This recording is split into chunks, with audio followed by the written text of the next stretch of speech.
লিটন দাস টি-20 দলের ক্যাপ্টেন, তাই বেশি সময় তিনি যেন ক্রিজে কাটাতে পারেন, ফর্মে ফিরতে পারেন, আত্মবিশ্বাস ফেরাতে পারেন, সেই লক্ষ্যে তাকে ওয়ানডে দলে নেওয়া হচ্ছে। দল ঘোষণার সময় এই ব্যাখ্যাই দিয়েছিলেন প্রধান নির্বাচক গাজী আশরাফ হোসেন। তবে প্রথম সুযোগেই লিপুর সেই আশা হতাশায় পরিণত করেছেন লিটন। ব্যাটিং পজিশন বদলে মিডল অর্ডারে এলেও বদলায়নি তার 0 রানের ধারা। বুধবার শ্রীলঙ্কার বিপক্ষে অষ্টম ইনিংসে খেলতে নেমে পঞ্চমবার ডাক মেরেছেন নব্য এই মিডল অর্ডার ব্যাটার। লঙ্কানদের বিপক্ষে এটি তার হ্যাট্রিক ডাক। শেষ 6 ইনিংসের মধ্যে এটি ছিল লিটনের 4র্থ ডাক। ক্যারিয়ারের 94তম ম্যাচে এটি ছিল তার 16তম ডাক, অর্থাৎ প্রতি 6 ওয়ানডের মধ্যে একবার করে রানের খাতা খুলতে ব্যর্থ হন প্রতিভাবান হিসেবে পরিচিত এই ক্রিকেটার। ওডিআই ক্রিকেটের এমন ব্যর্থতা ক্রিকেটার লিটনের উপসংহার টেনে দেয় না। টেস্ট কিংবা টি-20তে তার ব্যাটিং এতটাও খারাপ না, তবে 50 ওভারের ফরম্যাটে যতবার খেলতে নামছেন ততই যেন নিচে নেমে যাচ্ছেন। ক্যারিয়ারের সার্বিক পরিসংখ্যান বিচারেও তাকে রাখা যায় না বিশ্ব সেরাদের কাতারে, যেই প্রতিজ্ঞা বা প্রত্যয় নিয়েই তিনি ক্রিকেটের আঙিনায় এসেছিলেন।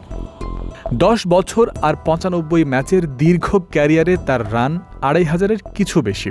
ওয়ানডে ইন্টারন্যাশনালে 30-এর নিচে ব্যাটিং গড়ও কোনো ধারণাই দেয় না তার ক্যালিবার সম্পর্কে।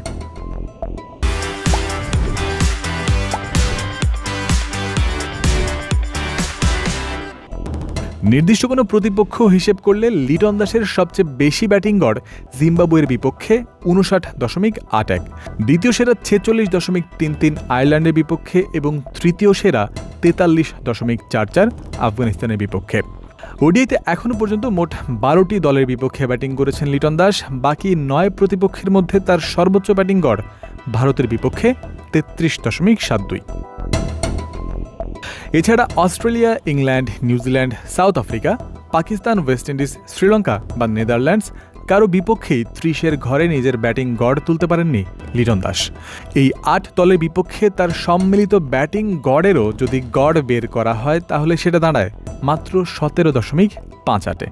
রান সংখ্যা হিসেব করলে এখনও পর্যন্ত জিম্বাবুয়ের বিপক্ষে সর্বোচ্চ 658 রান করেছেন লিটন, আফগানিস্তানের বিপক্ষে করেছেন দ্বিতীয় সর্বোচ্চ 391 এবং ভারতের বিপক্ষে তৃতীয় সেরা 371 রান।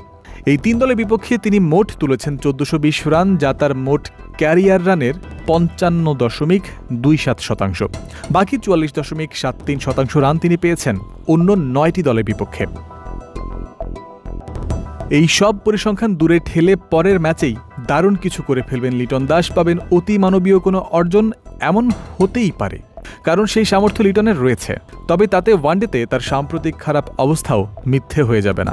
এই মুহূর্তে সার্বিক পরিস্থিতি এমন দাঁড়িয়েছে, যত বেশি ওয়ানডে খেলবেন লিটন ততই যেন আত্মবিশ্বাস কমতে থাকবে। নির্বাচকরা তাকে ফর্মে ফেরাতে গিয়ে উইকেটে বেশি সময় রাখার পরিকল্পনা করতে গিয়ে হিতে বিপরীতের মতো অবস্থায় ঠেলে দিচ্ছেন না তো? জয়ন্ত বিন্দু, ক্রিক ফ্রেন্সি।